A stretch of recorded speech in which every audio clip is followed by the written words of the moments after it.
Nós vamos ter a reunião trazendo o tema da esofagite eosinofílica. Nós vamos ter o prazer de contar com a participação de 2 colegas que estão trazendo uma aula super interessante e novidades para a gente sobre esse tema que é tão relevante e que é tão desafiador, né, na nossa prática, um tema relativamente jovem, né, mas, na verdade, mais desconhecido do que jovem, né, e com muito, muito a ser descoberto ainda. Quanto mais a gente estuda, mais a gente fica em dúvida, pelo menos essa é a sensação que eu tenho com a esofagite eosinofílica. E aí que vai vir o Rafael, né, Rafael? Rafael, gastroenterologista da USP, também tem doutorado, não é isso, Rafael? Uhum. Doutorado em gastroenterologia, vai falar para a gente sobre os aspectos clínicos, né? E o Gerson, que é nosso colega aqui de Recife, né, Gerson? Está mais pertinho. Também passou por São Paulo, né, Gerson? Também teve a formação por lá, né? E hoje está à frente do serviço de gastro do Hospital Oswaldo Cruz. É isso? Exato, é isso aí. Da Universidade de Pernambuco. Muito bem. Nossos vizinhos. Um prazer ter vocês aqui. Então, a gente vai começar a aula, enquanto o pessoal vai chegando, vai se aproximando aí, se acomodando. E aí a gente pode começar por você, Rafael, trazendo os aspectos clínicos, tá joia? Eu passo a palavra para você. Muito obrigada, mais uma vez, por ter aceito esse convite. Bom, boa noite, então, Luciana. Primeiro de tudo, obrigado de novo pelo convite, tá sempre uma honra falar desse tema. Acho que vai ser legal essa discussão. Vê se apareceu a tela aí. Apareceu? Sim. Está visível aqui para mim. Ótimo. E só um comentário antes, você falou aí do Gerson ser de Recife, na verdade, apesar de eu estar em São Paulo também, eu também sou do Nordeste, né? Eu sou do Piauí. Eu sou nascido, criado, formei no Piauí, vim para cá, depois fazer residência e fiquei. Então, também sou um pouco mais de perto, tá bom? Bom saber! Então, vamos lá. Tá? Vou tentar falar de uma forma um pouco mais rápida, para a gente poder discutir, tá, do tema, e depois ter um pouquinho para discussões, perguntas e respostas. Tá? Como a própria Luciana acabou de fazer na introdução, a esofagite eosinofílica é uma doença bem nova, se a gente comparar com outras patologias que a gente estuda, visto que ela foi descrita como doença mesmo no início da década de 90. Tá? Basicamente, falando, a gente não vai ter muito tempo para falar de fisiopatologia, etc. Mas basicamente é uma doença crônica, tá? Isso é importante, crônico, quando a gente vai falar de tratamento, é imunológica, em que a gente tem uma inflamação e uma disfunção esofágica. Tá? Ela é mediada por antígenos alimentares, alergénicos, e ela é associada a outras condições alérgicas, tais como rinite, asma, eczema. Tá? E um ponto importante é que existe um rápido aumento de prevalência da esofagite eosinofílica na última década. Provavelmente nos consultórios de vocês devem perceber isso também, e alguns estudos demonstram que isso ainda pegando na década anterior, então provavelmente nessa última década, quando tivermos novas publicações a respeito do tema, deve ter um aumento mais ainda dessa prevalência, tá? Vocês observem aqui que mesmo em outros países já se demonstrava essa tendência aí no início desse século, tá? De aumento da incidência da esofagite eosinofílica. Bom, sabendo um pouco desse basal, dessa introdução, vamos partir um pouco mais para a parte prática clínica, né? Quando que eu vou suspeitar que um paciente pode ter esofagite eosinofílica? Né? O clássico que a gente lembra que a proporção para homem é um pouquinho maior, tá? De 3 para 1 homem, e geralmente em paciente mais jovem, mas pode ser o diagnóstico em qualquer idade. Tanto no adulto jovem, como na criança, como no adulto, no idoso, também a gente pode ter esse diagnóstico. E geralmente a gente pensa muito no paciente com histórico de asma, de atopia, que existe uma relação importante também. E quanto ao quadro clínico, ele varia bastante conforme a idade do paciente. Tá? Numa criança, por exemplo, às vezes a gente tem muito mais recusa, intolerância alimentar, irritabilidade. Conforme vai crescendo, às vezes vai ter mais náuseas, vômitos, dor torácica, dor abdominal, pirose, déficit de crescimento. E aí, no adulto jovem, que a gente começa a ter aquela manifestação mais clássica, que pode estar pirose, impactação alimentar, e o grande marcador, que é a disfagia esofágica. Tá? E essa apresentação, ela varia com a idade, justamente porque é uma doença que pela inflamação crônica, a gente pode ter fibrose do esôfago, tá? E por ter esse aumento de fibrose, de achados fibróticos, né? Daqui a pouco o Gerson vai falar de endoscopia, ele vai falar que os achados a gente acaba tendo muito mais achados de fibrose no paciente que tem mais tempo de doença, né? Então a gente acaba tendo muito mais no adulto sintomas de disfagia, de impactação alimentar, enquanto na criança, por exemplo, às vezes a gente tem mais regurgitação, vômito, dor abdominal e coisas do tipo. E como eu falei, conforme o tempo, a demora para o diagnóstico da esofagite eosinofílica, a gente vai passando a ter muito mais características fibróticas no exame, tá? E menos características inflamatórias. Tem alguns trabalhos que demonstram para a gente que cada ano sem tratamento, o risco de estenose, ele aumenta em 9%, né?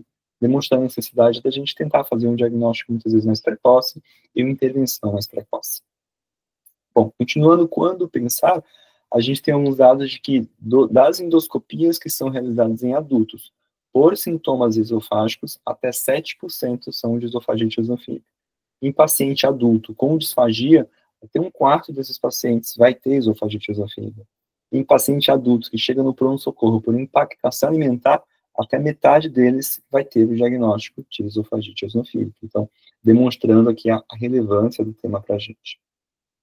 Bom, e como que a gente vai fazer o diagnóstico de esofagite eosinofílica? A gente vai partir de uma clínica sugestiva, então a gente tem que ter essa disfunção esofágica, o paciente com esses sintomas que a gente conversou, e aí tem que fazer endoscopia, sempre obrigatoriamente com biópsias esofágicas, se houver a suspeição.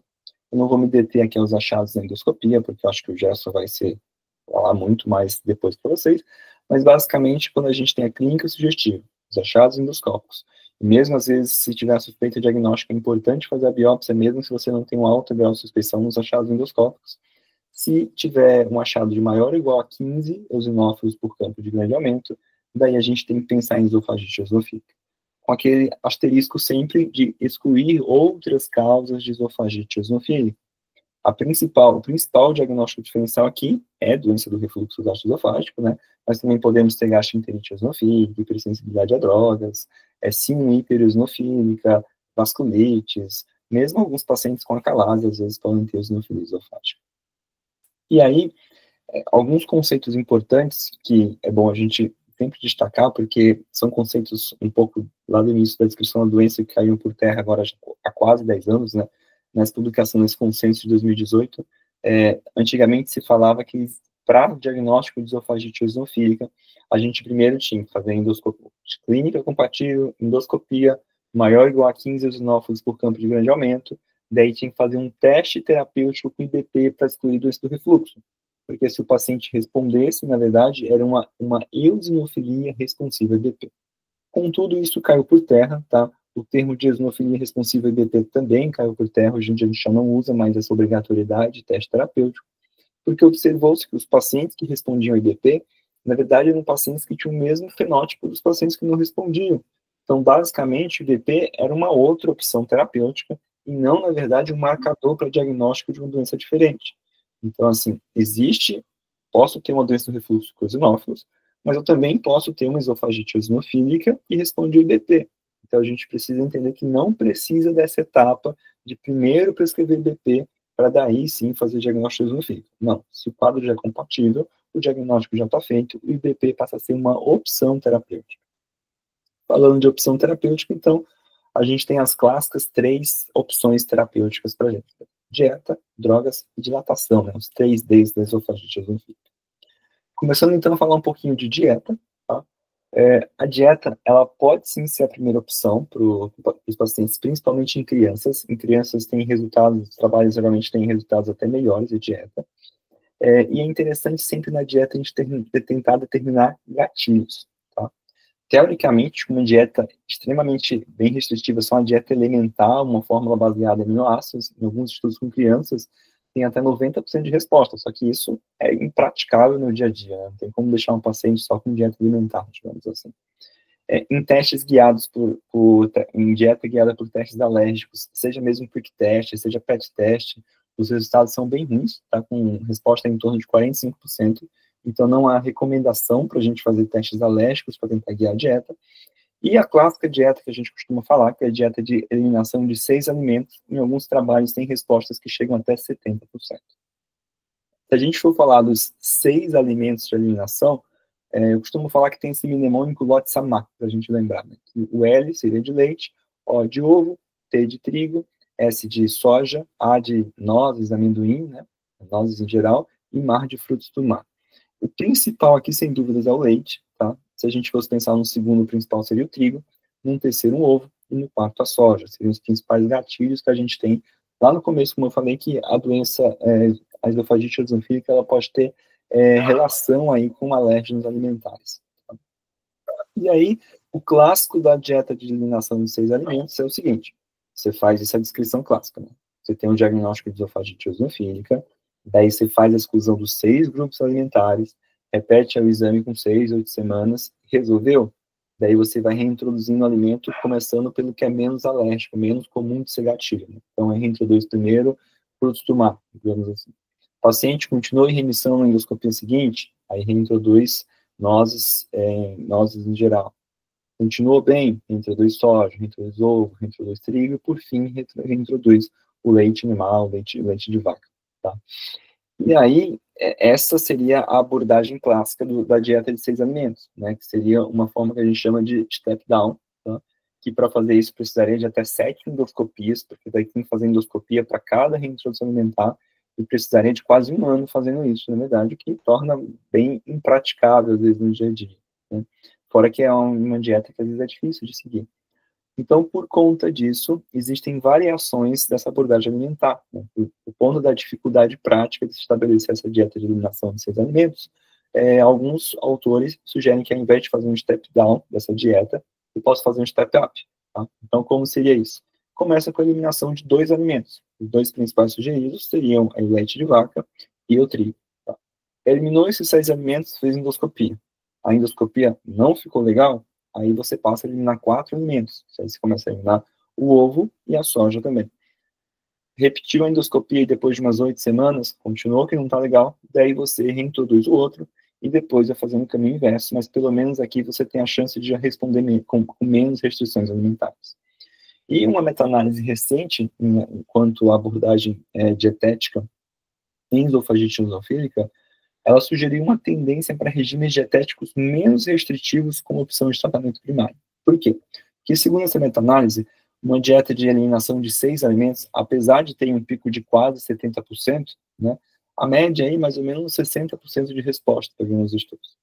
Já a dieta de 4 alimentos tem uma média de 50% de resposta, e de um alimento, que seria aqui mais o leite de vaca ou leite animal, alguns trabalhos, seria em torno de 50% também. Tá? Então, interpretou-se que talvez valha a pena, às vezes, começar mesmo com uma dieta de um alimento só, visto que o principal gatilho associado é o leite de vaca. Tá?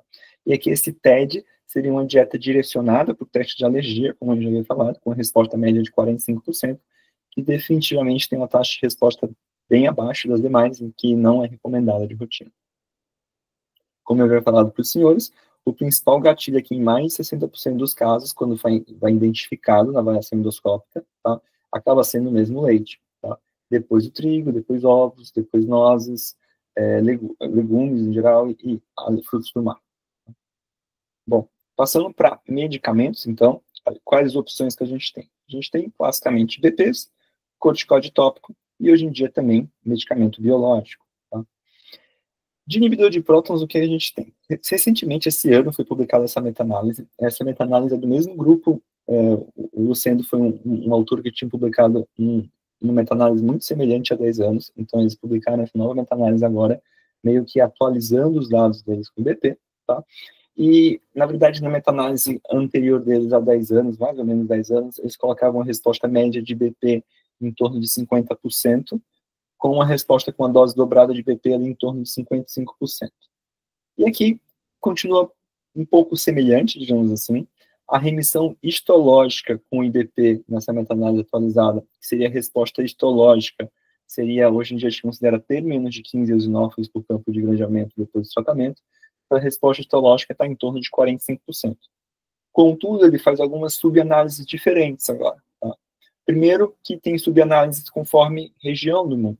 Tá? A gente sabe que a metabolização do IBP varia de região para região, e talvez isso explique o fato de que no continente americano a resposta ao IBP seja em torno de 40%, que no continente europeu em torno de 44%, e que no continente asiático bate aí quase 70%, tá, de resposta EBP. Além disso, fazendo uma subanálise dessa resposta EBP, observou-se que numa dose única de BP ao dia, por exemplo, o omeprazol 20 mg uma vez ao dia, a taxa de resposta histológica é de 28%, enquanto que usando uma dose dobrada, e usa como exemplo o omeprazol 20 mg duas vezes por dia, essa resposta fica em torno de 50%. Tá? Então, sugere-se, a partir disso, que se for usar o IBP como forma de tratamento para esofagite eosinofílica, o ideal é que se comece com dose dobrada de IBP. Além disso, nesse trabalho de meta-análise, mostrou que, mesmo que não tenha uma resposta histológica, às vezes, que bata 50%, mas a remissão clínica em uso de BP de paciente com esofagite eosinofílica chega aí a 65%. E depois que você parte, a gente fala um pouquinho daqui a pouco sobre terapia de manutenção esofagite eosinofílica, mas depois que você está com a dose, vamos supor que você entrou com uma dose dobrada de BP, o paciente entrou em remissão histológica, você faz uma redução, um desmame para uma dose menor de BP, e a remissão, a manutenção da remissão histológica com essa redução da dose de BP, aí entra em torno de 70% nos pacientes que utilizaram. Então, disso aqui, gente, a gente tem dado de que, assim, pode ser quando a gente mostrar o corticoide pode ter uma resposta até superior ao IBP, mas não significa que a gente não possa usar o IBP. A gente pode sim usar o IBP, a gente pode usar o IBP como primeira opção, sim, para pacientes que têm esofagite eosinofílica. Bom, e por que o IBP ajuda na esofagite eosinofílica, né?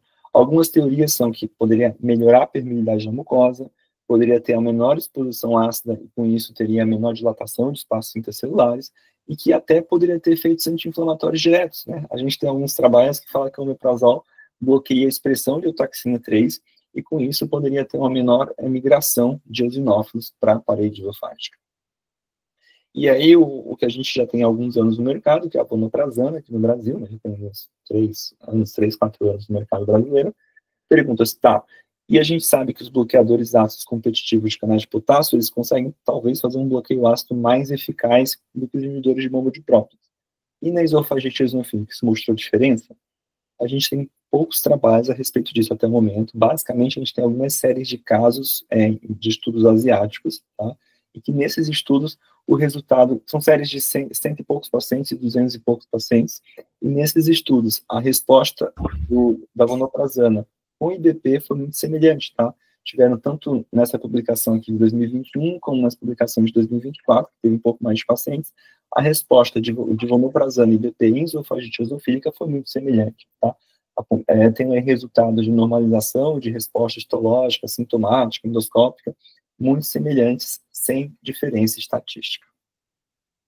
Bom, passando então para o corticoide tópico, tá? Algo que a gente precisa falar quando vai falar de resposta ao corticoide tópico é que os estudos eles são muito heterogêneos. Por quê? Varia o agente que é usado, variam as doses que são usadas, variam os sistemas de aplicação que são utilizados, varia a duração de tratamento e até os estudos mais antigos variam muito os endpoints que são usados. Tá? Então, às vezes tem remissão clínica, às vezes falava que seria uma resposta histológica seria menos de 15 eosinófilos, outros menor que 6, outros 0 eosinófilos, então a gente tem que ter cuidado com isso sempre que vai comparar esses estudos. Tá? O fato é que em torno de resposta histológica nos estudos de corticoide tópico variam de 50% a 90%, então, para mostrar como é muito heterogêneo, mas algumas recomendações padrões do corticoide tópico é que, uma vez que a gente utiliza esse corticoide tópico deglutido, o ideal é não comer ou beber por 30 a 60 minutos depois de usar, e que pode ter um risco de candidíase esofágica em 10 a 20% dos pacientes como principal complicação. Geralmente a gente tem perfil de segurança ok para esse corticoide tópico deglutido, ele não costuma ter absorção sistêmica, tá? Então a gente não costuma ter, por exemplo, insuficiência adrenal associada ao corticoide tópico, ou maior risco de diabetes ou osteoporose. E que no Brasil não tem nenhuma formulação de corticoide tópico aprovada com esse intuito. Né? E que é importante a gente entender que é muito mais importante um corticoide tópico deglutido na solução viscosa, isso é muito mais eficaz do que o corticoide nebulizado, tá? Então, por exemplo, se a gente pede só para o paciente pegar um corticoide para asma, por exemplo, e ele tentar deglutir quando ele, ao invés de inalar, alguns estudos mostram que esse corticoide, quando pede o paciente fazer isso, ele vai muito mais, às vezes, mesmo que peça o paciente deglutivo, é muito mais para o pulmão do que provavelmente para o esôfago, né? E quando você mistura com uma solução viscosa, tem muito mais droga ali no esôfago, então vai ter um tempo de contato da droga muito maior com a mucosa esofágica, o que é fundamental para que a gente tenha resposta clínica. Como eu falei para vocês, no Brasil não tem formulação aprovada com esse intuito, mas, por exemplo, na Europa, tem a budesonida oroexpressiva, que foi aprovada já em 2017, tá? O estudo dessa budesonida oroexpressiva foi bem interessante, tá? Tinha 88 pacientes com falha IBP, tá? Então, esses pacientes que usaram o budesonida oroexpressiva já eram falhados ao IBP, não tinham tido resposta IBP, foi usada uma dose de 1 miligrama 2 vezes por dia, e aqui a gente tem resultados com 6 semanas e com 12 semanas, e definiram resposta histológica menos de 16 eosinófilos por campo de grandeamento.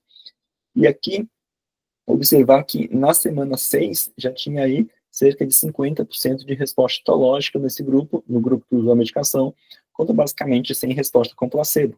E na semana 6 já tem 57% de remissão clínica histológica contra 0% no placebo, né? 12 semanas, quando o estudo avaliou 12 semanas, essa resposta clínico-histológica foi de 85%. Tá? E é interessante que a resposta histológica na semana 6, isso era a resposta clínico-histológica, 57%. A resposta histológica na semana 6 era maior que 90% em todas as porções do esôfago. Tá? E em remissão endoscópica, de 60%. E aí, um dado que eu gosto de trazer desse estudo sempre, porque é uma forma da gente pensar no longo prazo, na esofagite esofílica, são esses dados da semana 48, né? Eles tiveram uma fase de manutenção da medicação, né? Então, eles partiram o paciente depois de fazer aquelas 12 semanas, um grupo mantinha budesonida 1 miligrama 2 vezes, outro 0,5 2 vezes, e outro mantinha placebo. E observe que na semana 48, 70% dos que mantinham budesonida ainda tinham remissão clínica, mas só 20% no placebo. Quando a gente olhava a remissão histológica profunda, quer dizer, 0 eosinófilos, essa remissão histológica profunda era de quase 80% na budesonida e 1,5% em placebo. O que eu tiro disso? Tiro que a esofagite eosinofílica é uma doença crônica que precisa de terapia de manutenção e que se você não usar a terapia de manutenção, dentro de um ano, 48 semanas, mais de 90% vai recidivar de forma histológica. Isso é importante para a gente entender que o paciente precisa entender que ele tem uma doença crônica, que ele precisa tratar e que ele precisa manter. E aqui, mais essa parte de manutenção, do grupo placebo, dá para a gente observar que o tempo médio que recidivou foi de 87 dias. Quer dizer, dentro de 3 meses, provavelmente um paciente sem terapia, ele vai ter recidiva clínica.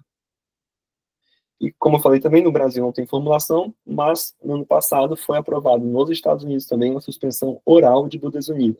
Tá? Então, talvez daqui a pouco comece a chegar no Brasil, mas por enquanto a gente não tem formulação. Tanto esse como o Jorvesa, eles têm um preço muito elevado ainda e dificulta muito a importação para cá também, porque acaba são medicações bem caras. Tá?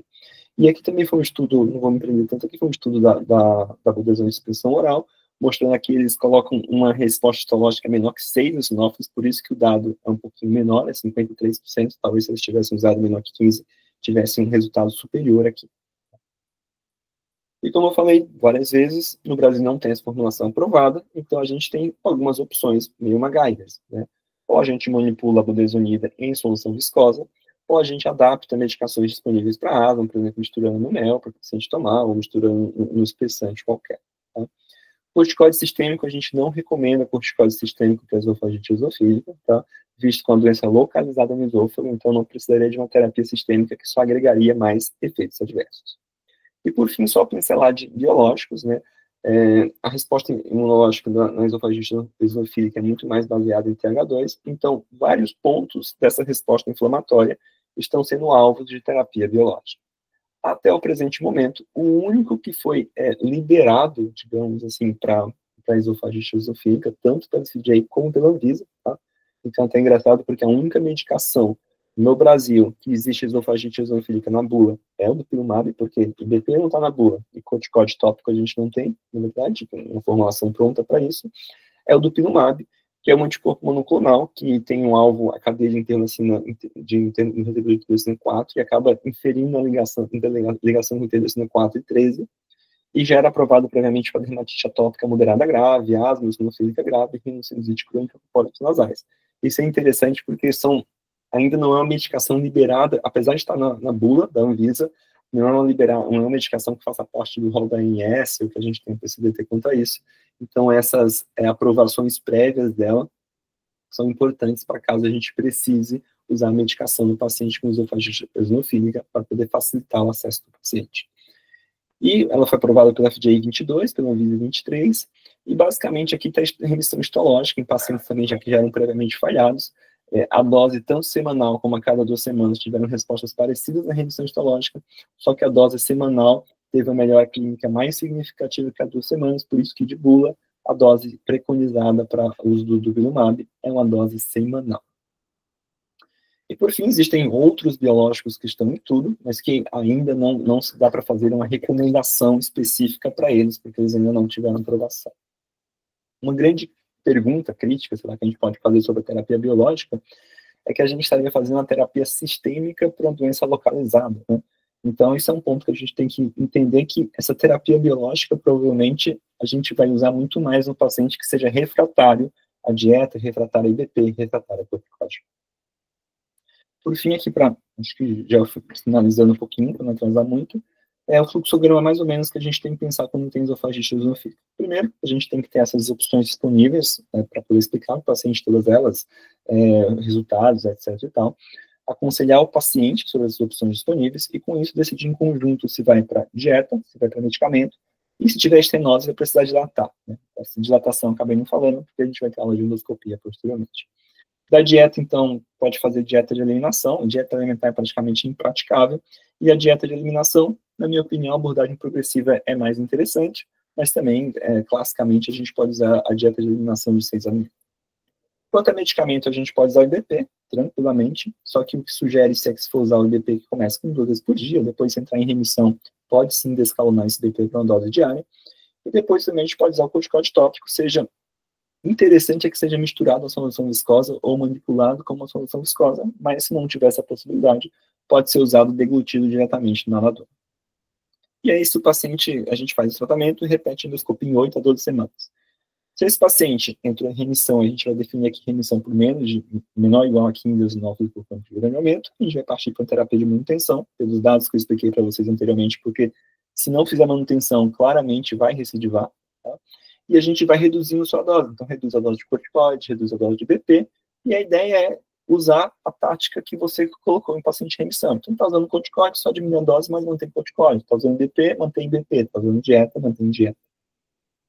Por outro lado, se a endoscopia estiver alterada, a gente vai ter que se perguntar, será que o meu diagnóstico está certo? Será que o paciente está tomando remédio direito? Ou será que é uma formulação adequada?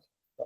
Se toda a resposta para mim, para essas perguntas, forem que sim, o paciente tem o diagnóstico certo, está aderente à formulação está adequada, aí eu vou ter que mudar minha terapia. Né? Então, dependendo do que eu tiver usado, eu vou trocar, ou considerar combinar a terapia. Então, às vezes, está com dieta só, vou tentar combinar o IBP, ou trocar para IBP, ou trocar para o corticoide, conforme tiver usando. E se for refratário já tudo, uma outra opção que a gente pode ter lançar a mão é o dupilumab. Além disso, existem ensaios clínicos abertos para esofagite eosinofílica, tanto para novos biológicos como para formulações de novos corticoides, que podem ser opções para se tentar incluir esses pacientes. Bom, para finalizar, então, tem mensagens que eu queria deixar para vocês. Primeiro, que precisa suspeitar de esofagite eosinofílica em todo paciente que tem disfasia esofágica, precisa biopsiar de forma adequada sempre que houver suspeita clínica, maior que 15 eosinófilos por campo de grandeamento é a principal variável que a gente vai usar para definir o diagnóstico. O tratamento inicial da esofagite eosinofílica baseia-se ou em dieta de exclusão, ou IBP, ou corticoide tópico deglutivo, então não precisa entrar com 2 terapias de uma vez, de um paciente. E não existem, contudo, muitas medicações específicas até o presente momento, e que provavelmente doses menores de IBP e de corticoide tópico parecem ser suficientes numa etapa de manutenção. Era isso. Excelente, Rafael. Deixa eu ligar aqui minha câmera. Muitíssimo obrigada por essa aula. Fez uma super revisão para a gente, um super resumo. Com certeza a gente vai trazer para discussão algumas dúvidas, inclusive já tem uma pergunta aqui do Fernando, na caixa de perguntas aqui, mas eu vou segurar um pouquinho essa pergunta para abrir para as perguntas só no final da reunião, tá joia? Então, eu vou seguir aqui com a aula do Gerson. O Gerson Brasil vai começar a falar com a gente agora sobre o ponto de vista endoscópico, os aspectos endoscópicos, e aí logo mais a gente abre para todo mundo tirar suas dúvidas. Obrigada, Gerson, por favor, por minha frente. Boa noite, Luciana. Boa noite, pessoal. Obrigado novamente pelo convite. É uma satisfação estar conversando com vocês. É porque tenho grandes amigos em Alagoas e para mim é sempre um prazer conversar com eles, tá? Vocês estão vendo minha tela? Sim, está aparecendo aqui. Só falta ficar no modo apresentação. Vai ficar agora. Perfeito. Chegou aí? Chegou. Tudo certo. Então, vamos lá. O Rafael focou absolutamente em tudo da parte clínica. Eu vou me resguardar o direito também de não entrar na área clínica para não ficar muito prolongado. Então, eu vou focar nos aspectos endoscópicos, seja no diagnóstico e seja no tratamento.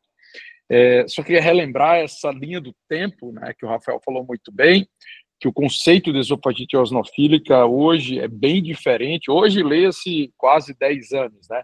É bem diferente do que foi no passado.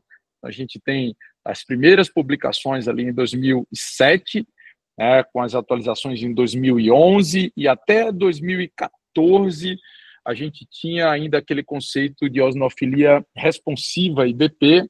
Era um conceito difícil de entender e partia de uma premissa básica de que doença do refluxo e esofagite eosinofílica eram doenças mutuamente excludentes. Ou você tinha uma ou você tinha outra. Isso era a razão pela qual aquela necessidade do teste terapêutico e essa premência de excluir um diagnóstico para o outro prevalecer. Isso acabou em 2018 com a Agree Conference, onde o entendimento passou a ser que essas doenças não são excludentes, muito pelo contrário, elas podem coexistir, e aquela necessidade do teste com inibidor de bomba de próton terminou desaparecendo. Então, isso é importante a gente ter em mente, esse conceito da mudança do entendimento da fisiopatologia da esofagite eosinofílica. A importância da endoscopia dentro desse contexto, obviamente, ela serve para descartar outras causas de eosinofilia esofágica, que não são esofagite eosinofílica. A gente pode citar aqui a calásia, as esofagites infecciosas, a gastroenterite eosinofílica, própria doença do refluxo. Serve para auxiliar no diagnóstico e também na resposta e na avaliação ao tratamento instituído, seja ele dietético, farmacológico ou combinado. Além de permitir a realização das biópsias, a parte fundamental nesse diagnóstico, e promover os scores endoscópicos, mais especificamente o EREFS que eu estou falando, e a gente vai esmiuçar ele um pouco. Tem papel não só para auxiliar no diagnóstico, como no acompanhamento do tratamento. E, obviamente, tratar as complicações. Quando a gente fala de complicação da esofagite eosinofílica, a gente está falando basicamente de estenose com o uso da dilatação. Essa é uma meta-análise antiga, de 2012, que uma junção de mais de 100 trabalhos, com N aí, quase de 5.000 pacientes, em que foi feita uma compilação da prevalência e da utilidade diagnóstica, né, das características da esofagite eosinofílica à endoscopia. E aí a gente elenca quais são os principais achados que a gente tem e que é por obrigação de todo gastroenterologista, de todo endoscopista, entender quais são esses achados, né, para aumentar a sua suspeição diagnóstica. Então, a gente tem o edema, que é basicamente a perda daquela paliçada vascular exuberante, muito visível, que a gente consegue enxergar a endoscopia de luz branca. Então, a gente vê essa perda dessa paliçada, uma mucosa mais congesta. Esse edema a gente encontra em 41% dos pacientes com esofagite eosinofílica. A formação de anéis que é aquela traqueização, a gente está vendo aqui com muita nitidez. Eu chamo só uma observação aqui importante.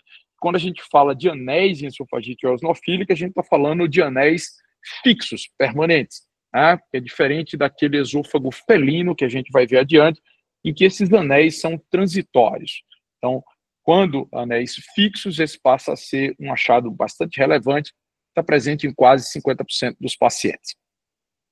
O exudato, que é esse granulado esbranquiçado que a gente consegue ver com muita clareza aqui nas imagens, ele está presente em uma prevalência menor, em 27%, mas também é um achado extremamente importante da esofagite eosinofílica. Os sulcos longitudinais, na literatura de língua inglesa, a gente vai encontrar isso como os furrows, são esses sulcos longitudinais que a gente está vendo. Obviamente, nessa imagem, a gente consegue ver tudo que já foi mencionado agora há pouco. O paciente tem edema, o paciente tem anéis, a gente só não está vendo aqui com clareza os exudatos, mas vocês conseguem perceber a formação desses sulcos aqui, seguindo o cursor com muita clareza, do terço médio até o terço distal. Então, esses sulcos também são presentes em quase 50% dos pacientes, mais especificamente em 48%. A estenose, que é a redução concêntrica ou segmentar, ou por vezes até de um segmento muito maior do esôfago. Tipicamente, ela tem esse aspecto mais esbranquiçado, pálido, diferente de uma estenose neoplásica, por óbvio, assim como também de uma estenose péptica, que tem outros comemorativos e pode estar associado à esofagite erosiva. Então, essa estenose a gente pode encontrar em até 48% dos pacientes.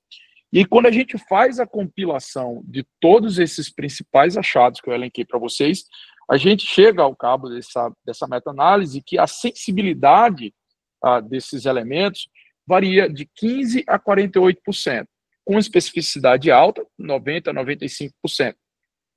Por isso, por conta dessa discrepância entre a sensibilidade e a especificidade, a gente tem que um valor preditivo positivo alcança no máximo 73%, e o valor preditivo negativo, pouco maior, chegando até a 84%.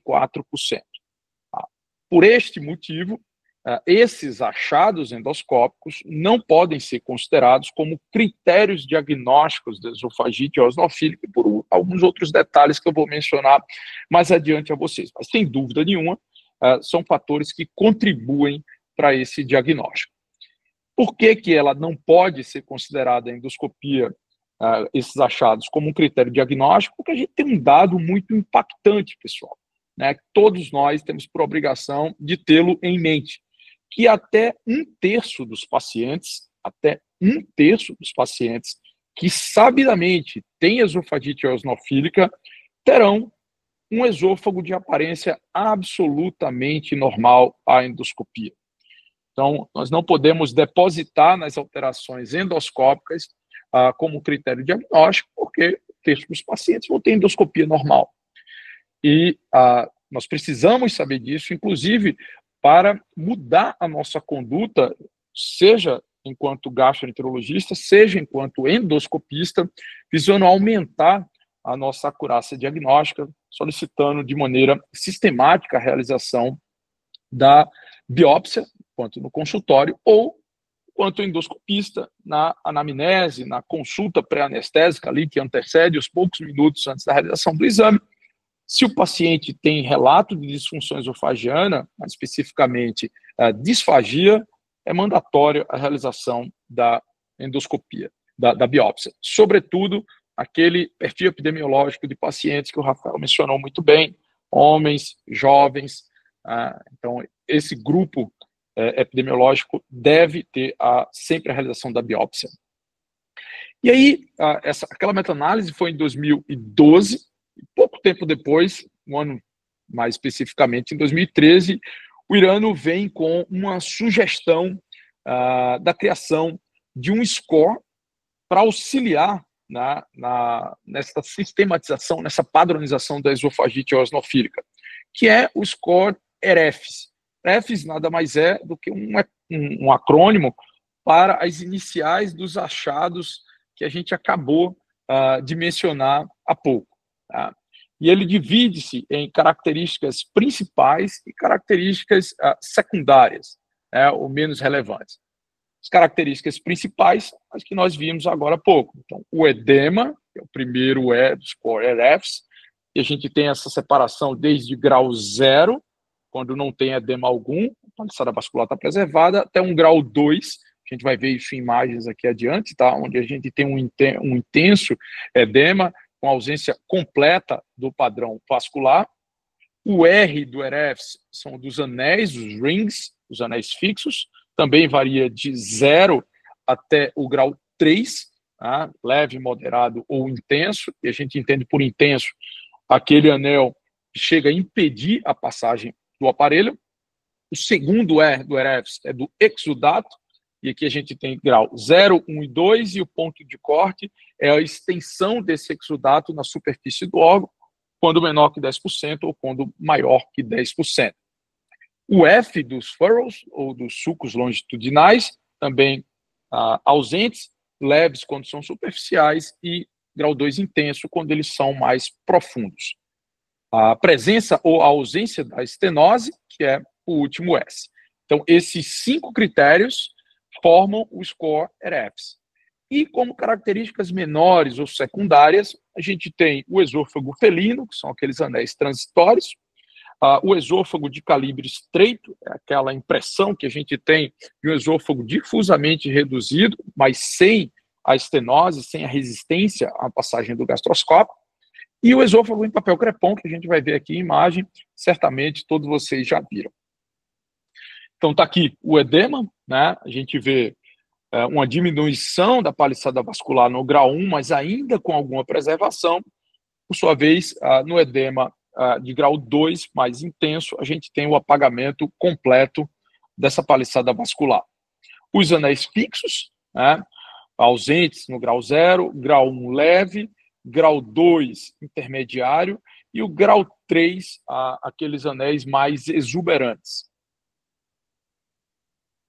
O exudato, menos de 10% da superfície ou mais de 10% da superfície do órgão, grau 1 e grau 2. Os sulcos longitudinais, também quando mais superficiais e quando mais profundos, a gente consegue ver com clareza essa distinção da profundidade aqui dos sulcos longitudinais. Estenose é somente se está ausente ou presente, né? E os critérios menores, aquele esôfago felino, onde a insuflação e aspiração da luz do órgão, a gente consegue perceber o surgimento ou o desaparecimento dos anéis, né? Desaparecem a insuflação e permanecem quando da aspiração ou da ausência de insuflação. E o esôfago em papel crepom é aquele trauma, aquela laceração longitudinal que a gente percebe, usualmente no retorno do aparelho, né, depois que a gente passa aquela resistência, e a gente percebe. Parece um papel crepom destacando, então isso é uma característica menor. Então, como a gente pode aplicar esse score na vida real? Existem diversas maneiras, né? A gente pode fazer um ERFs individualizado para cada um desses itens, isso é menos comum. A gente pode aplicar de forma global, vou mostrar para vocês como a gente faz essa conta, que termina sendo mais prático. Então, você soma cada um daqueles scores e tem um valor global, e esse valor global serve como referência na reavaliação do paciente. A gente pode ter um ERFs inflamatório, as variáveis inflamatórias são aquelas variáveis do edema, do exudato, que a gente tem com clareza, e dos sulcos longitudinais, enquanto a estenose e os anéis são achados mais da doença remodeladora, fibrosante. Então, a gente pode fazer um ERFs dedicado para isso, ou eventualmente até um ERFs modificado. Então, essas são as várias maneiras de aplicação na prática. Então, vamos imaginar aqui, você faz uma endoscopia e o paciente tem um grau 1 de edema, tem um grau 2 para os anéis, um grau 2 também para a presença do exudato, um grau 2 para a presença dos sucos longitudinais e não tem nenhuma estenose. Então, a gente faz a soma, 1, mais 2, 3, mais 2, 5, mais 2, 7, mais 1, 8, e a gente tem um EREFS global de 8. Então, esse valor vai servir como referência para as endoscopias subsequentes que inexoravelmente acontecerão ao longo do follow-up desse paciente. Então, desde já, eu faço uma sugestão, uma padronização para vocês de laudo. Isso é muito importante. Até mesmo quando vocês, enquanto gastroenterologistas e endoscopistas, né, o próprio paciente de vocês, é importante deixar isso documentado, porque na eventual necessidade desse paciente se mudar para um outro estado, uma outra cidade, passar a fazer um acompanhamento com outro médico, isso fica muito registrado e tem um papel importante em ajudar. Então, esse é o padrão de laudo que eu uso, tá?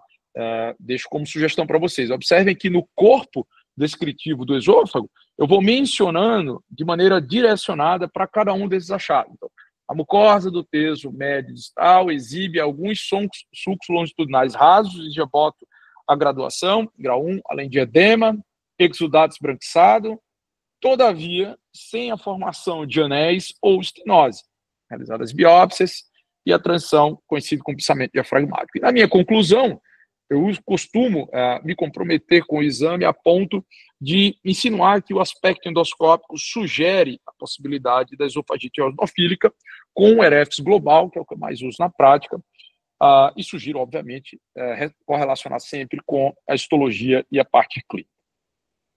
Biópsia endoscópica, pessoal, essa é uma parte extremamente importante na propedêutica endoscópica da esofagite eosinofílica. Parece um detalhe, mas tem uma relevância muito grande. Como é que eu devo fazer? Veja, a literatura é farta em documentar, existem trabalhos extremamente bem desenhados, tentando comparar quando a gente alcança a acurácia máxima de diagnóstico pelo número de fragmentos retirados. Então, com 2, com 4, com 6, com 8, com 10, com 12 fragmentos. E o que a gente observa nesses trabalhos? Quando a gente alcança o número de 6 fragmentos, a partir daí, a acurácia diagnóstica fica praticamente igual entre tirar 6 fragmentos, 8, 9, não faz mais diferença. Então, a recomendação são 6 biópsias distintas. É óbvio que a recomendação são 6 biópsias isoladas, tá? Eu sei que no corre-corre da agenda a gente tem uma tendência a querer abrir a pinça, tirar um fragmento, e com a mesma pinça cheia, com a concha cheia, fazer uma segunda biópsia. Isso não é o desejado. O desejado é fazer uma biópsia, retirar a pinça, reintroduzir e fazer a segunda biópsia. Então, dessa maneira, a gente alcança a acurácia máxima. Ok, eu já sei que eu preciso tirar 6 biópsias, mas de que local eu tiro? A recomendação são de 2 locais distintos, vamos dividir o esôfago em 3 terços, e tem que ser de terços distintos, em pelo menos 2 deles. Porém, sempre incluindo o terço distal. Então, você vai tirar 3 fragmentos do terço distal e 3 fragmentos do terço médio ou do terço proximal. Fica a seu critério, desde que você faça em 2 locais distintos e desde que você tenha 6 fragmentos, 3 de cada região. Se você optar por opção própria, fazer a biópsia dos 3 terços, não tem problema. Você tira 2 fragmentos do distal, 2 do médio, 2 do proximal. Mas, pela melhor evidência científica que nós temos no momento, em 2 terços distintos, 3 em cada um deles já é suficiente. Obviamente, a gente deve sempre fazer uma biópsia direcionada para a área de maior inflamação, lembrando que quais são aqueles achados da esofagite eosinofílica que traduzem inflamação, o edema, o exudato e o suco longitudinal.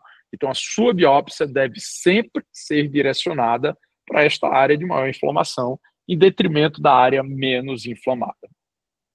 Lembrar de, na endoscopia index do paciente, sempre biopsiar o estômago e o duodeno para o diagnóstico diferencial da gastroenterite eosinofílica. Então,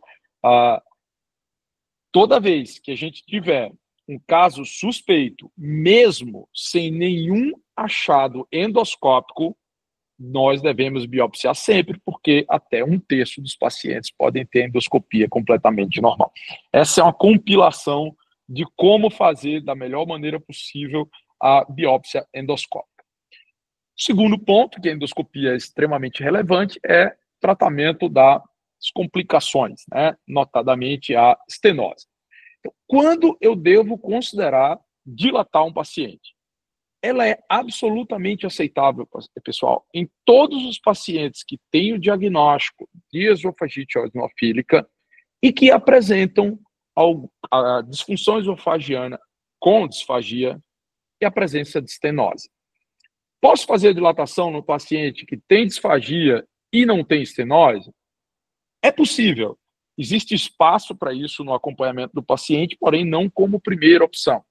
A literatura fala que a biópsia pode ser aceitável em pacientes refratários a um tratamento otimizado e que persistem com disfagia, mesmo sem nenhuma estenose diagnosticada ao exame endoscópico. Isso é a exceção dos casos. Como regra, a gente vai lançar a mão da dilatação endoscópica em todo paciente que tem sintoma de disfagia e tem uma estenose diagnosticada. Existe alvo para essa minha dilatação? Para que tamanho eu devo tentar avisar quando eu vou decidir por fazer a dilatação desse paciente? Sim, a literatura também aborda o alvo endoscópico o diâmetro do esôfago a ser perseguido, e a gente sabe que os pacientes alcançam a melhor resposta clínica, sobretudo no longo prazo de segmento, 12, 24, 48 meses, quando o alvo dessa dilatação alcança um diâmetro de 16 milímetros. Mais do que 16 milímetros, não parece incrementar a resposta clínica e confere um risco maior. Então, nós devemos ter em mente que 16 milímetros é suficiente, deve ser o alvo perseguido.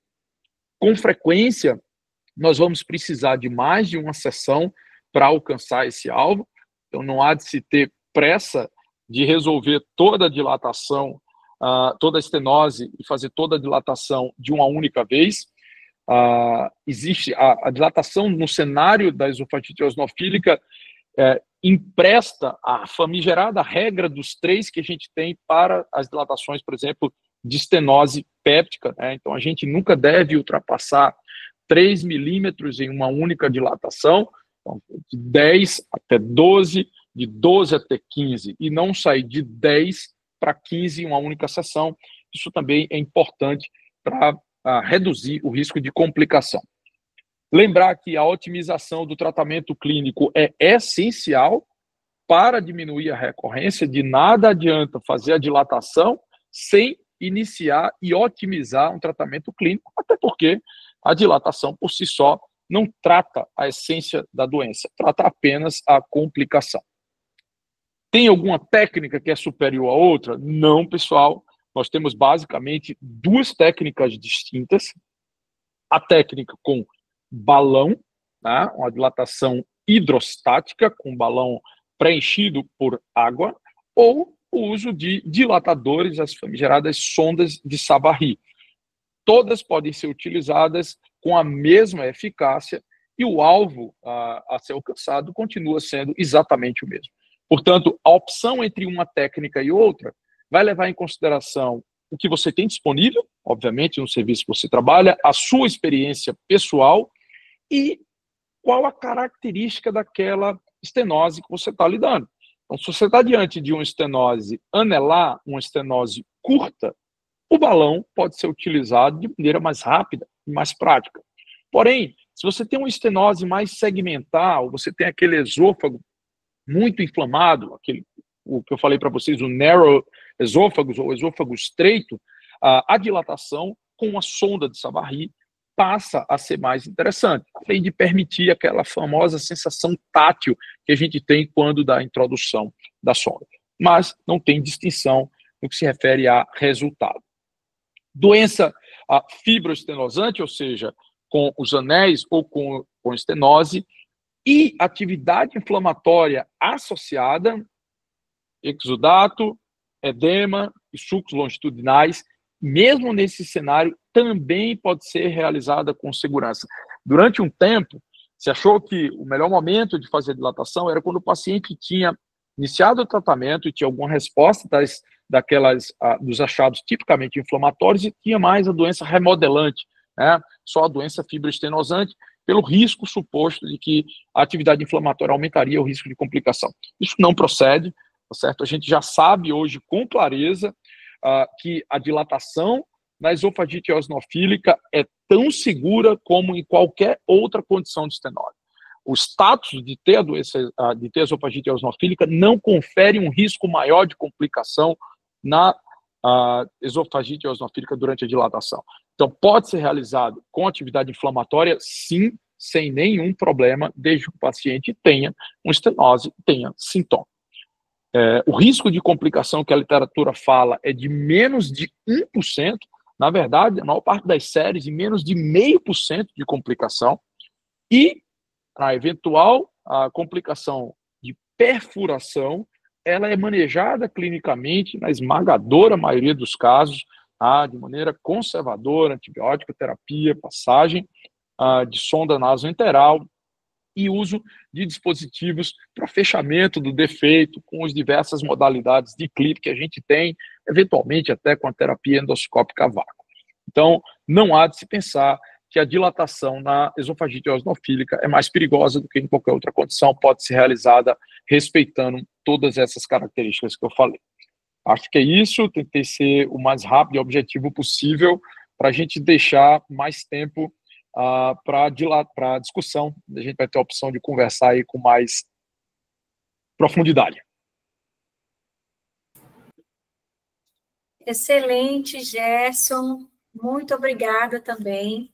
Olha, eu posso dizer que tivemos uma reunião bem completa, porque fomos diretos, não nos prolongamos muito na aula, mas conseguimos abarcar praticamente todos os tópicos, né, de interesse que estão em alta para a gente discutir, de novidades também.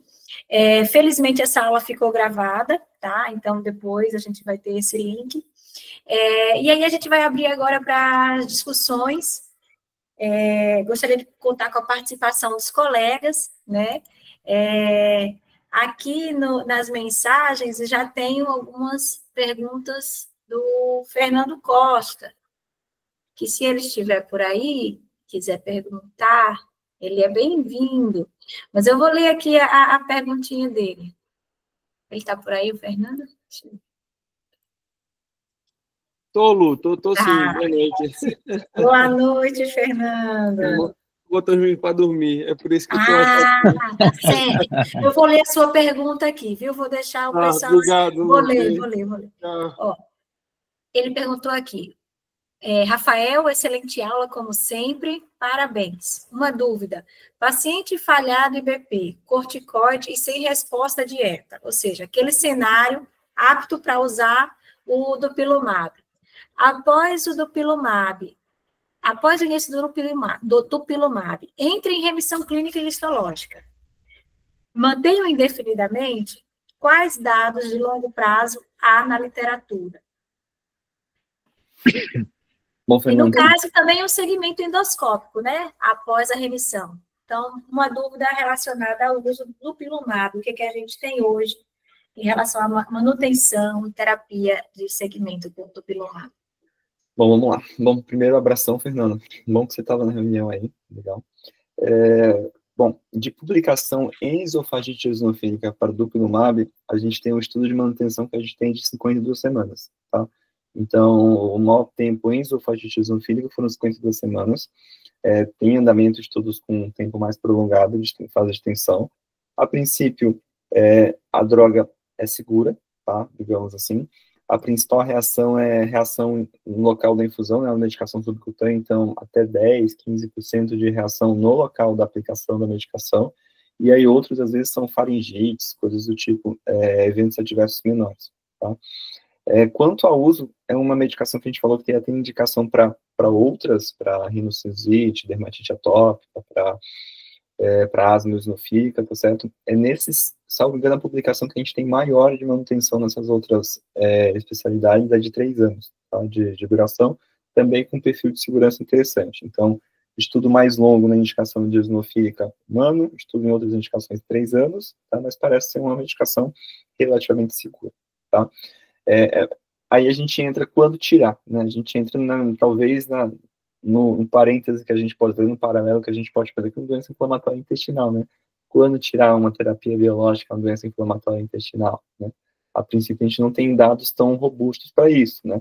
Lembra que a gente falou daquele trabalho com a budesonida, que usou um grupo placebo, que dentro de 1 ano, mais de 90% tinha recidiva histológica. Então, a princípio, a gente não tem dado para retirada da medicação. E assim, e daí, talvez no futuro, mais dados, mas no momento que a gente tem informação a isso, o que, óbvio, a gente sabe que encarece serviço de saúde, que é uma medicação mais cara, mas a princípio, para a manutenção do paciente que não responde às outras terapias, a gente não tem uma estratégia de desmame, estratégia de troca, para falar, agora que já está em remissão, vou trocar para o corticóide, vou trocar para o BP. A princípio, não temos dados para isso. Quanto ao segmento endoscópico após remissão histológica comprovada, bom, eu entendi que isso para qualquer terapia, né? Geralmente, não tem um consenso fechado, digamos assim, para exatamente de quanto em quanto tempo seguir. A gente tem de 8 a 12 semanas até manutenção, mas uma vez que você... O que eu costumo fazer na prática, né? Que a gente recomenda? Você vai tentando diminuir para a menor dose de manutenção possível do paciente, e aí vai fazendo um controle a cada 12, 24 semanas, digamos assim, até chegar na menor dose que você propõe chegar. Uma vez que você chegou na menor dose que você propõe chegar, a princípio, se o paciente estiver bem, repete com 1 ano. Se dentro de 1 ano ele continuar bem, às vezes você pode espaçar um pouco mais a endoscopia, a cada 2, 3 anos, a depender dos sintomas do paciente, tá? Lembrar que os sintomas, às vezes, podem ser um pouco subclínicos, tá? Então, a gente pode ter recidiva mesmo com poucos sintomas. Então, também não é para nunca mais fazer o exame, digamos assim. Às vezes é preciso, sim, ter um controle disso, tá? Até para observar se não vai ter alterações fibroestenóticas, tá? Mas, assim, dizer que existe um consenso muito bem definido, uma evidência muito bem definida de quanto tempo seguir, a gente não tem. Mas, geralmente, isso já está em manutenção, faz uma vez por ano, para ver se está em manutenção, e depois a cada 2, 3 anos, ou antes, mais precocemente, se o paciente recidivar sintomas. Obrigada, Rafael. É realmente importante a gente pensar na esofagite eosinofílica como essa condição crônica, né? Então, é inevitável a gente pensar no médio e longo prazo, considerando que tem essas variações de gatilhos alérgenos, inúmeras teorias, né, para a sua fisiopatologia, que a gente acabou não entrando nesse ponto na reunião, mas, enfim, como ela tem esse caráter autoimune, alérgico, até sazonal, é difícil a gente acompanhar uma doença crônica com essas variações, né, contando apenas com os critérios endoscópicos, e às vezes os critérios clínicos também não tem tanta correlação prática com o critério endoscópico histológico. Mas quando a gente vai ver na literatura, apesar da gente não ter esse marcador não invasivo, né, a gente tem visto esses scores, né, de acompanhamento clínico, ERFs, né, score endoscópico também, né, e a gente conta basicamente com a biópsia como marcador. Vocês conseguem fazer, assim, alguma análise crítica, alguma especulação em relação, assim, como que será esse acompanhamento da esofagite eosinofílica a médio e longo prazo, considerando essa necessidade de correlacionar esses critérios também clínicos e endoscópicos, não só histopatológicos, com a evolução da doença? Vocês conseguem identificar alguma perspectiva nisso? Como é que está essa questão dos critérios? Sim. Tanto para o Rafael e para o Gerson. Uma pergunta. Bom, se o Gerson me permite, vou começar, na verdade. Claro. A gente tem os scores clínicos, na verdade, né, até para trazer nos trabalhos, tentar uniformizar nos trabalhos, nos ensaios clínicos, tá? O padrão ouro para a gente, tanto para diagnóstico como para segmento, segue sendo biópsia endoscópica, de fato, tá? Existem alguns estudos que tentam substituir isso, às vezes, para não ter o custo da biópsia, mas só que trazem outros custos que, às vezes, talvez não valha tanta pena, tá? A gente tem até um trabalho em andamento de impedância da mucosa, para medir a impedância da mucosa como substituto da biópsia, mas também precisa de endoscopia e precisa de um aparato que sai mais caro do que a biópsia, né? Mas, digamos assim, mas quem sabe um dia possa fazer diferente, talvez tenha maior velocidade, né? Tem uns dispositivos para medir a impedância da mucosa durante a endoscopia, que algumas empresas internacionais estão até trazendo no Brasil. Né? A gente conseguiria passar durante a endoscopia um aparelhinho para tentar medir no esôfago a impedância da mucosa. E uma impedância menor significaria, talvez se associaria com maior dano de mucosa esofágica. Tá? Então, seria uma forma para tentar, mas são dados preliminares, né, para tentar ver, substituir alguma coisa de biópsia, mas, na minha humilde opinião, seria mais caro do que a própria biópsia, digamos assim. Tá? Então, eu não sei o quanto que isso substituiria, de fato, no futuro, uma biópsia ou não. Tá? Fora isso, foram tentados outros métodos de esponja, né, para tentar trazer novos, não se provou, na verdade, né. Então, a princípio, não tem grandes perspectivas de substituição, diria, do método histológico, tá? Que a gente ainda vai ter que continuar com endoscopias e biópsias esofágicas por um longo período aí para segmento, na verdade.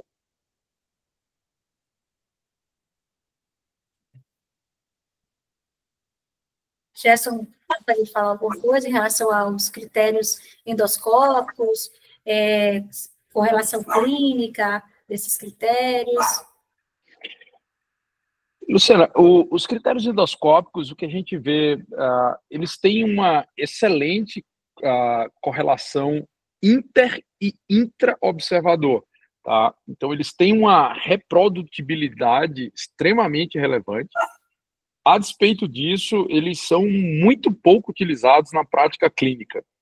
Eu não enxergo motivo que não somente por desconhecimento do score, de não serem utilizados, porque são extremamente práticos, fáceis de serem aplicados, não vão aumentar o seu tempo de exame, porque as biópsias vão precisar serem realizadas da mesma maneira, e eles permitem a gente tornar algo que já é muito subjetivo, a gente fica refém de métricas, né? Então, 15 eosinófilos, então a gente tenta transformar isso em algo mais palpável. Então, eu acho que é uma boa prática a utilização desses scores e deve ser incentivada. E quando a gente tenta padronizar as condutas dentro de esofagite eosinofílica, aquela curva que o Rafael mostrou no começo de incremento no diagnóstico, que todo mundo, além de saber o dado da literatura, tem a percepção real de que está recebendo mais paciente no consultório e que está diagnosticando mais esofagite eosinofílica. Quando a gente padroniza as condutas, isso é um divisor de águas. Tá? Eu costumo lembrar um trabalho relativamente recente, 2021, da Endoscopy, que foi realizado na Dinamarca. É um trabalho extremamente interessante, porque eles pegaram uma pequena região da Dinamarca, tinham ali menos de 600 mil habitantes, então a gente está falando de uma cidade de pequeno, médio porte, nada muito grande, onde, parece brincadeira, mas numa reunião de especialistas da região, mais ou menos o que a gente está fazendo aqui agora. Então, a Sociedade de Endoscopia de Alagoas, junto com a Sociedade de Gastroenterologia, juntaram os experts e padronizaram a forma correta de fazer a biópsia, que a gente deve biopsiar mesmo quando o exame endoscópico for normal, se o paciente tem sintoma de disfunção, e incentivou os endoscopistas, os gastroenterologistas a praticar isso. E o resultado é absolutamente fantástico. A gente tem um aumento de mais de 50 vezes na incidência da esofagite eosinofílica. Então, padronizações numa doença como essa são importantes, porque aumentam o diagnóstico. Se aumentam o diagnóstico, melhoram e otimizam o tratamento. Então, é isso. Eu não vejo nada no curto e médio prazo que vá substituir a biópsia, a endoscopia com a biópsia na esofagite eosinofílica de um marcador sérico, por enquanto, ainda em estudo com alguma relevância que possa substituir. Obrigada, Gerson. Realmente é importante a gente padronizar para diminuir essa variação, né, entre observadores. E eu acho que é uma questão também de tempo, de informação, a gente ir trazendo, justamente essas reuniões vão movimentando com essa finalidade, da gente ir inovando nos nossos laudos e tentando tornar nossos laudos o mais objetivo possível. A gente conseguiu fazer isso com a doença do refluxo, e com úlceras, com vários critérios diagnósticos, e começar a adotar esse critério, né, na nossa prática, eu acho que vai acrescentar, com certeza, para o profissional que realiza o exame e para o médico que vai receber, né, esse exame em casa. Com certeza é um ganho para a endoscopia e para a gastroenterologia, essa padronização, né, para ajudar no acompanhamento, diminuir essas variações. Eu estou com o Fábio aqui, que levantou a mão. Fábio, por gentileza. Boa noite. Boa noite, obrigado, Luciano. Bom, em primeiro lugar, dou os parabéns ao Rafael e ao Gerson, né, pelas apresentações, foram excelentes. Eu queria complementar, só fazer uma pergunta bem breve para o Gerson. Antes, quando a gente dava um valor em separado, né, para a esofagite relacionada ao refluxo, né, quando respondia ao IBP, a gente falava que tinha uma importância muito grande quando a gente fazia as biópsias em separado do terço distal com o terço médio, porque a gente falava até, se tiver mais eosinófilo no terço distal e no terço mais proximal, né, seja proximal ou médio, a gente pode pensar que isso pode ser mais relacionado ao refluxo, porque é mais o segmento distal que tem a eosinofilia. Hoje a gente já sabe que a eosinofilia relacionada ao refluxo, na verdade, é um espectro da apresentação da esofagite eosinofílica, isso não tem mais importância dessa diferenciação. Então, hoje em dia, mesmo fazendo as biópsias em segmentos separados, você coloca o terço distal em um frasco separado do terço proximal, ou você coloca tudo junto num frasco só? Obrigado, Fábio, pela pergunta. Engraçado, eu já tive muita discussão lá na clínica e com alguns amigos de alguns grupos que a gente faz parte sobre esse negócio de biopsiar em frasco separado ou não. Veja, não faz diferença alguma. Eu acho que não tem absolutamente nenhuma evidência de que você separar, sejam 2 ou 3 segmentos que você opte por biopsiar os frascos, vai mudar qualquer coisa que seja. Os critérios, os parâmetros continuarão a ser os mesmos. O ponto de corte de 15 vai continuar existindo. O ponto de corte não é exclusivo do terço distal, não é do terço médio nem do proximal. O ponto de corte é o ponto de corte. Então, pouco importa onde você está biopsiando. Isso fazia sentido. E esse inconsciente coletivo, né, a gente aprendeu. Veja, eu terminei minha formação de endoscopia em 2011. Eu aprendi que tinha que biopsiar em frascos separados. Mas fazia sentido naquela época, porque o entendimento da doença era outro. Hoje, não tem mais diferença alguma. Então, minha recomendação, por uma questão econômica, você vai reduzir o número de frascos que você vai enviar para o laboratório, por uma questão da green endoscopy, né, endoscopia verde, então é menos lixo que você está gerando, um único frasco é suficiente, colete todos os frascos, todos os fragmentos em um único frasco e envie para o patologista. Isso é suficiente. A publicação mais recente que a gente tem, em termos de consenso de especialista, baseado, obviamente, em trabalhos de nível 1A de evidência, quase sempre, é a publicação 2023 da SGE. E ela fala de maneira taxativa que não há consenso de que há diferença em colocar em frascos separados ou manter no mesmo frasco. Tá? E não há por esse motivo. Então, eu sugiro que em um único frasco, desde que você faça as biópsias da maneira correta. A gente viu passo a passo aqui da técnica, mas um único frasco é suficiente. Essa é a minha opinião, tá? Eu entendo que há divergência, entendo que há gente que ainda gosta Fernando, de fazer essa distinção. Ô, Gerson, desculpa, eu acho que a gente tem que chamar um patologista também para responder para a gente, para ele me dizer se aumentando o número de frascos vai aumentar a acurácia, porque, assim, eu pressuponho que tendo mais frascos, ele vai analisar melhor aqueles fragmentos por aumentar o número de amostras, né? Então, eu acredito que talvez aumente a acurácia do resultado, mas, de fato, anatomicamente, né, esse racional de diferenciar de refluxo em relação ao terço distal, médio proximal, ele acabou caindo, né, e ficando em desuso com a nova classificação, né, os novos critérios diagnósticos, né? Excelente. Excelente. Inclusive os números também, né, Gerson? Você comentou sobre a questão do número de fragmentos, né? Porque também é uma coisa que para o colega que está fazendo na prática acaba sendo desafiador a esofagite eosinofílica nesse sentido. O número de biópsias que a gente tem que fazer no esôfago acaba prolongando o tempo de exame, etc. Né? E aí você comentou sobre os 6 fragmentos, né? Isso seria, no caso, para aumentar a acurácia do diagnóstico, né? Na de segmento, será que precisa manter dessa mesma forma, com esse mesmo rigor? O que é que você acha? Acho que sim, acho que sim. Essa discussão, no meu entendimento, é muito mais relevante, né, do que se a gente vai colocar em frasco separado ou no mesmo frasco. A gente focar na melhor maneira, na maneira mais apropriada de fazer a biópsia, seja para o segmento, seja para o diagnóstico. Então, a recomendação dos 6 fragmentos vale para os 2 cenários. Tá? Eu costumo fazer traçar um paralelo, às vezes, para até uma questão de memorização, igual a doença celíaca. Qual que é a recomendação de biópsia para a doença celíaca? 6 fragmentos. 4 da segunda porção do adenal, 2 do bulbo do adenal. 2 segmentos distintos, 6 fragmentos. É a mesma coisa para a esofagite eosinofílica.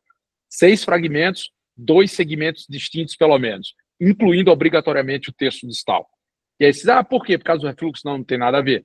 Porque o acometimento inflamatório da esofagite eosinofílica é mais exuberante no terço distal. Como eu mencionei para vocês, a gente deve direcionar sempre as biópsias para as áreas de maiores inflamações, né? Com exudato, com sulcos longitudinais e edema. Então, terço distal e terço médio, 3 e 3, está excelente, pode ter certeza que você está alcançando a acurácia máxima de diagnóstico endoscópico à luz da medicina baseada em evidência. Legal, obrigada, Gerson. Eu tenho uma pergunta aqui também no chat do João Gabriel, que é nosso residente lá na Santa Casa, e aí ele perguntou com relação às estenoses, ao tratamento endoscópico. Ele perguntou se é comum a refratariedade nesse tipo de estenose após a dilatação endoscópica, mesmo fazendo o tratamento clínico de forma otimizada. Se sim, quais medidas podem ser selecionadas preferencialmente? Em caso de refratariedade. Eu vou falar da parte endoscópica, o Rafael complementa com a parte clínica. Essas estenoses da esofagite eosinofílica, do ponto de vista endoscópico, são muito fáceis de tratar. Muito fáceis. Seguras, como eu mostrei para vocês, não tem nenhuma diferença de risco pelo fato de ser esofagite eosinofílica, entra na mesma estatística que qualquer outra dilatação péptica, por exemplo, do esôfago. Então, são muito fáceis, às vezes, com uma única sessão, a gente consegue tratar. Então, o tratamento é fácil, é seguro, é simples.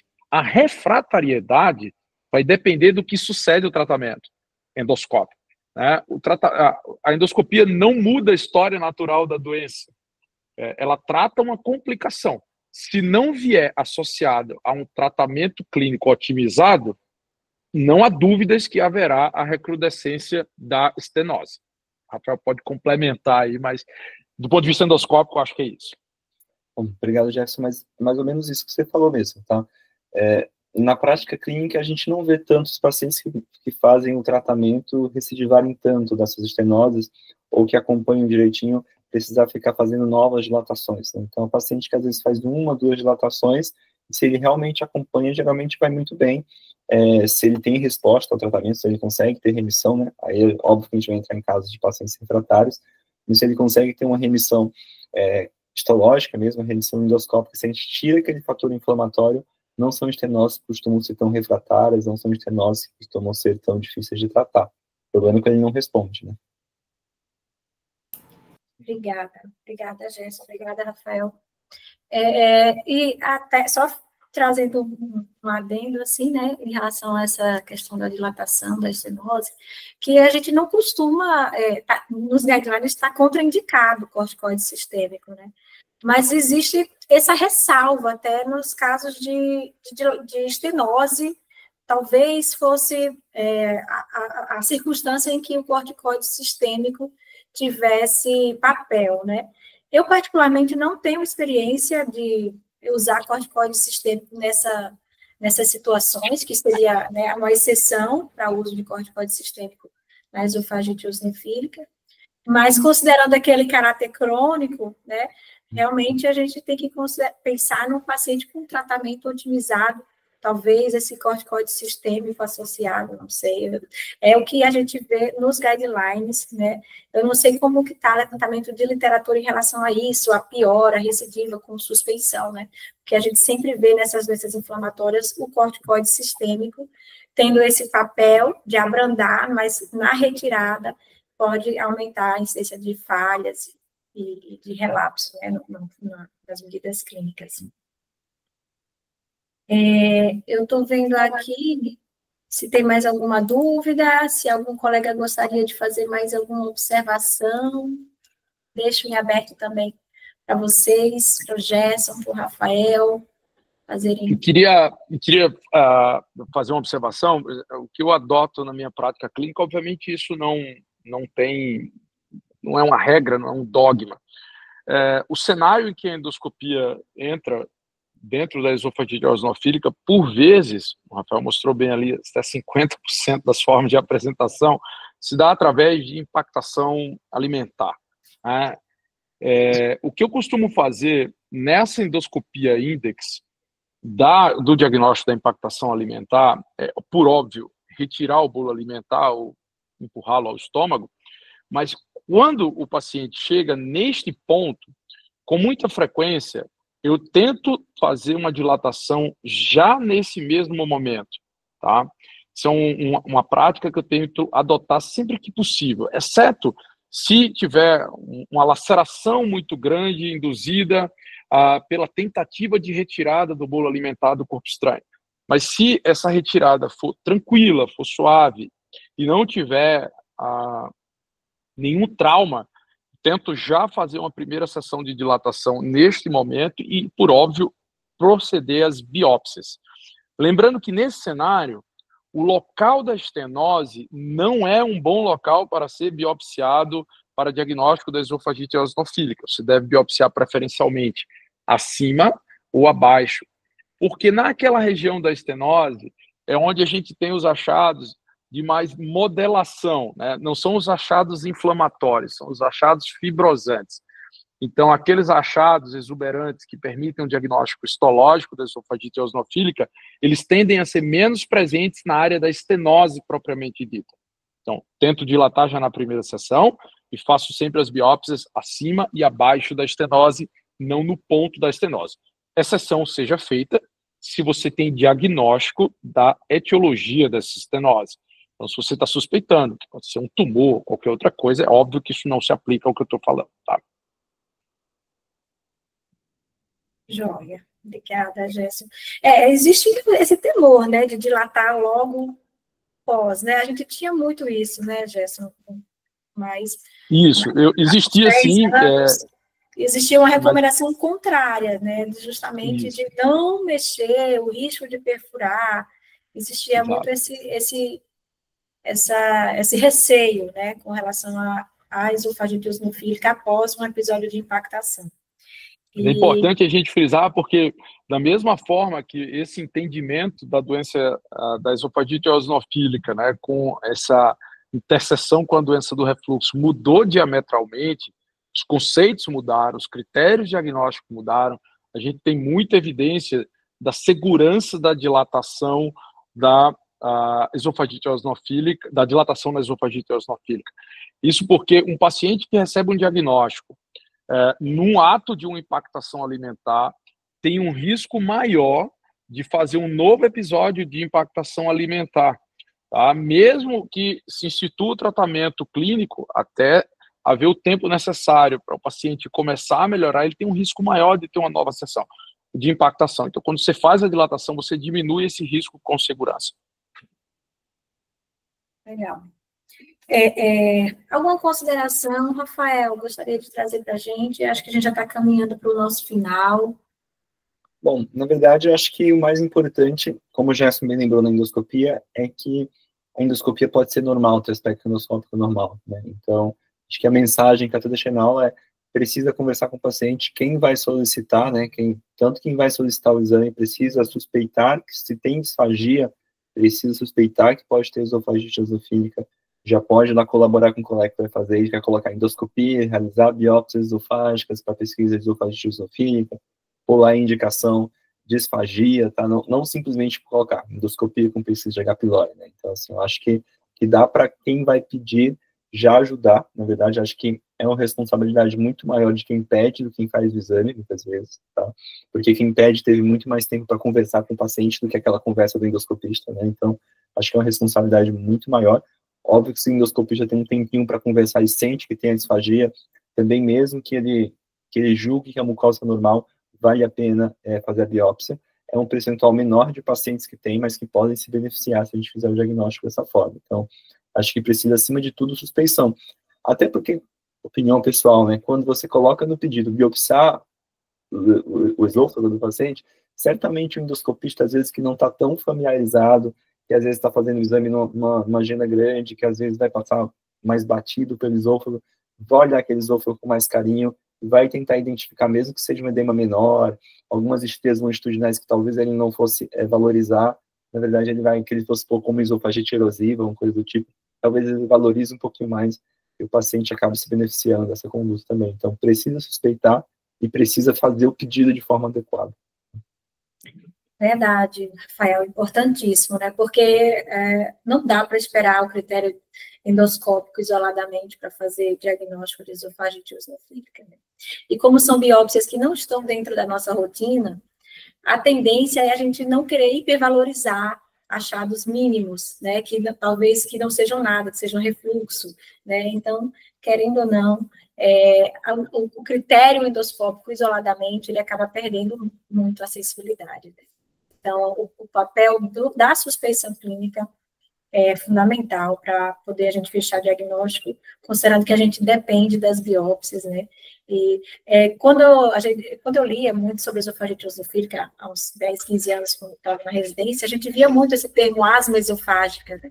Hoje a gente não vê tanto nos artigos, mas eu ainda continuo com essa sensação, assim, que é uma asma esofágica, só que na asma, a respiratória, é mais fácil, porque o clínico está na nossa cara, né? O paciente chega lá chiando, sibilando, aí você vai e faz um novo curso.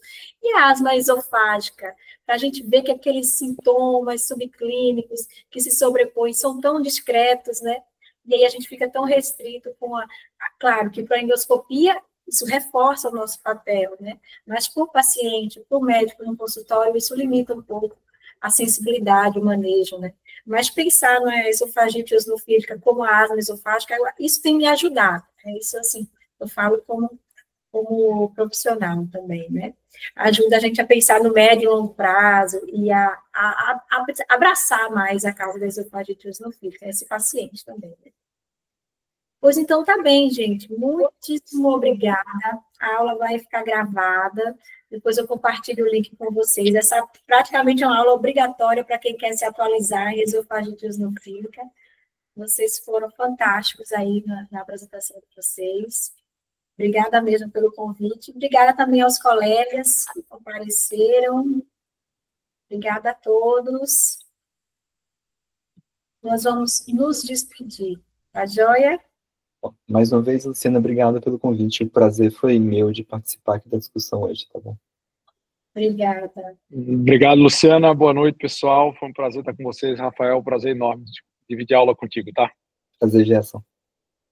Boa noite. Boa noite. Tchau, tchau.